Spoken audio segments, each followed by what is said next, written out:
All right, let's turn to our plans for tomorrow. Weather-wise, we know we're getting a lot of rain tonight, and that could continue here in the overnight hours. Definitely not an overnight fix for that either. Yeah, it's going to ease up as we move towards daybreak, but not before the damage is done. We've already had several inches of rain in some spots.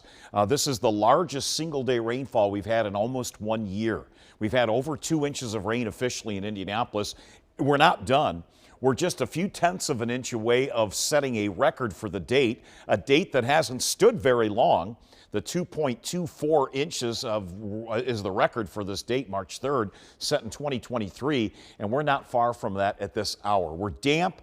We're very soggy, we're cool, and the rain just keeps coming, though not as much convection, not as many thunder and lightning strikes as we saw perhaps around 7:30, 8:30, 9 o'clock, but the pockets of moderate rain are still within the city limits at this hour, and it continues to slide from west to south and east, and there's a flash or two of lightning out into Hendricks County.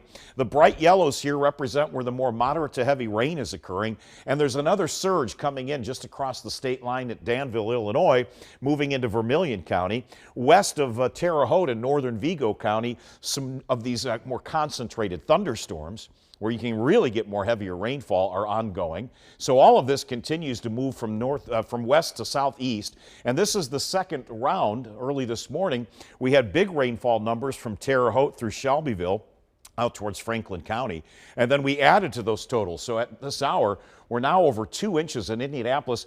And there's the high likelihood that we're going to see another inch or inch and a half of rainfall before this starts to taper down tomorrow morning. So we will wind up with some areas already exceeding 3 inches of rain. The big numbers right now are Indianapolis and Shelbyville at over 2 inches. And again, when you get thunder and lightning in the mix here, you get even more pronounced rainfall. There is a front that has stalled out, and it's pretty easy to see where it lies right about here. Indianapolis high temperature 45, only 41 in Kokomo, and then you go south, 54 in Bloomington. You get down towards Evansville, it was in the 70s. That front isn't moving, and that's the focus mechanism for these rains. There's not much wind moving about as well, so we are seeing some pockets of more modest fog forming. It will continue to be in place for the rest of the night. The fog, the front, and the rainfall. It just keeps coming in. We're piping it in along this front. It'll eventually settle a little further south and ease up for a time by tomorrow morning, but another surge is due in tomorrow afternoon and tomorrow evening. Because of the excessive rainfall, the flood watch is out for all of central and south central Indiana through Wednesday morning and will likely be required or extended depending on how much new rains show up here tomorrow evening or tomorrow afternoon, tomorrow evening. What's going to show up eventually is this front out of southern Indiana moving north, and that's really going to cut down on the rainfall chances. But until we get there, we've got to at least sustain 24 more hours of the southwesterly belt of warm, moist air that pumps the moisture into central Indiana. So moving forward, we will likely have a little bit of a lull here by daybreak. At noon tomorrow, we've got some dry time, but those scattered rain showers and downpours are more assembled to our south and will likely start to work their way north tomorrow mid-morning into the early afternoon, and then likely really fill in again by tomorrow evening.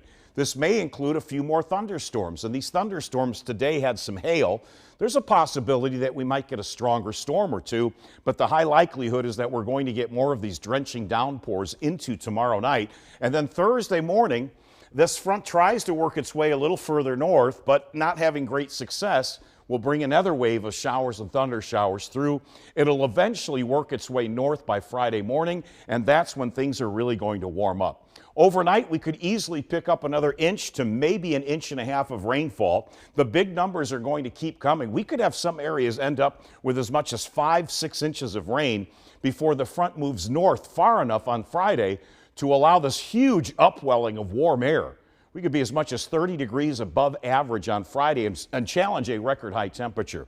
But this is the latest 48 hours, so additional rainfall of as much as 3 inches could send totals again over 5.